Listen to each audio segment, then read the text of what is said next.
Hey guys, Jules here from Sprint Booster. Today we're doing an install on this 2010 Subaru WRX STI.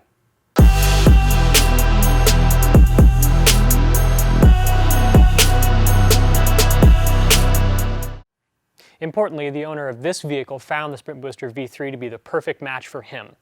He goes to the track, so he does need a lot of different adjustability levels for his throttle body. But it's also his daily driver vehicle, so he needs his family to be able to access the car and not have it be a little too much for them. As always, the first step for installing the Sprint Booster is to allow the CAN bus system to reset. To do this, you simply open the driver's side door for about 10 minutes, take your key fob, walk 20 feet away, and let the CAN bus reset. For this particular platform, we noticed it's preferable to simply take the pedal assembly out. The best way to get this pedal out is by simply removing the two bolts holding the pedal in, which are 12mm bolts. Simply loosen them up, remove them, and the unit slides right off. Next, you're going to want to remove the harness from the pedal assembly.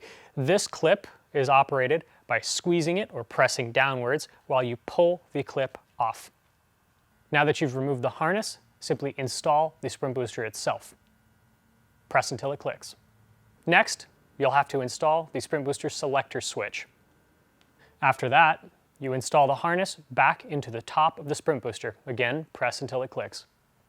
With the Sprint Booster and the selector switch now completely installed, simply install the pedal itself back into the vehicle.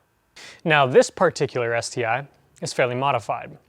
So the owner found the Sprint Booster V3 to be very important for two reasons, one being the pedal lock mode and the other being the valet mode. Pedal lock provides extra protection against unauthorized vehicle use, whereas valet mode limits the acceleration of the vehicle by 55, 65, and 75% respectively. So first up, let's try out pedal lock mode. In order to activate the pedal lock valet mode menu, the first thing you have to do is make sure the car is stationary and the pedal is not pressed. Go to off mode, make sure the LEDs are off. Press the two arrow buttons simultaneously for 3 seconds. When the dash appears in the LED display, that means you have entered menu. Once you're in the menu mode, press the left or the right arrow to select one of the two available modes, pedal lock mode or valet mode. We're going to select pedal lock mode. In order to select this, you press the main button to select. We're going to select pedal lock mode. Once it starts flashing, this allows you to enter the first number of your PIN. After you select the number using the left and the right buttons, you press the main key to select the actual number. The second flashing number is, of course, the second number of the PIN. As soon as you store the third digit on your PIN, the L will blink on the LED display for 10 seconds. After this time, the L will stop blinking and will remain on. During the time the L is blinking, you have the option to cancel it by pressing any of the three buttons. If you do press any button during the time it's blinking, the lock will be canceled and the LED display will exit the menu. Once the L stops blinking, the acceleration can now only be enabled with 3-digit PIN. Now that we've engaged the pedal lock mode using our 3-digit PIN, the vehicle will be unable to accelerate using the pedal. To unlock it, the process is much the same. You press the 3 side buttons for 3 seconds until it begins to flash, and now we will enter in our 3-digit PIN. The vehicle is now unlocked. So remember, pedal lock mode, when you try to press the gas pedal, nothing's going to happen. Now remember, valet mode allows me to limit the acceleration by 55, 65, and 75%. Let's give it a go. Now for valet mode, the owner would like to set this car to a 65% acceleration reduction. So just like pedal lock, instead of the L, we're going to use the selection screen to select the P for pedal lock. Level 1 limits acceleration by 55%, Level 2 by 65, and Level 3 by 75. However, we're going to select Level 2 for 65. Remember, we do need to enter our 3-code PIN, which we've already established.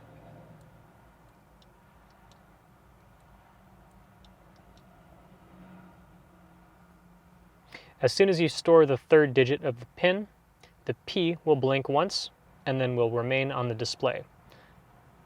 As you can see, the P is now on the screen. That means valet mode is now stored and the vehicle will run with limited acceleration. You can see which level has been selected by pressing the main selection button. As soon as you press the button, the number of the selected level will appear on the LED display. To deactivate valet mode, Press the 2 side buttons for 3 seconds. Now we need to enter in our PIN once more.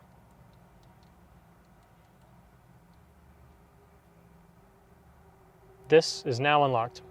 We've just installed the Sprint Booster V3 into this STI, so let's go find the owner and see how he likes it. Hey, I'm Tom, owner of the 2011 STI, and we're going to be trying out the new Sprint Booster in the Subaru. I'm noticing in intelligent mode with the Sprint Booster on setting 5, it's opened up the throttle response a lot more so than what it is normally in intelligent mode. Just switched the Sprint Booster over to setting 9, and we're going to see how it feels in intelligent mode as well.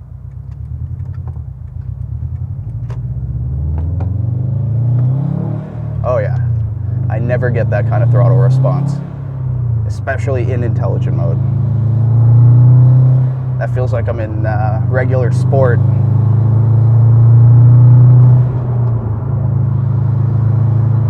Yeah, that feels really good. Okay guys, that was the install of a Sprint Booster V3 on this 2010 Subaru STI. Remember, leave us a comment below. Let us know what vehicle you guys would like to see next. If you have any questions or comments for us, send us an email or visit us at sprintboosterusa.com.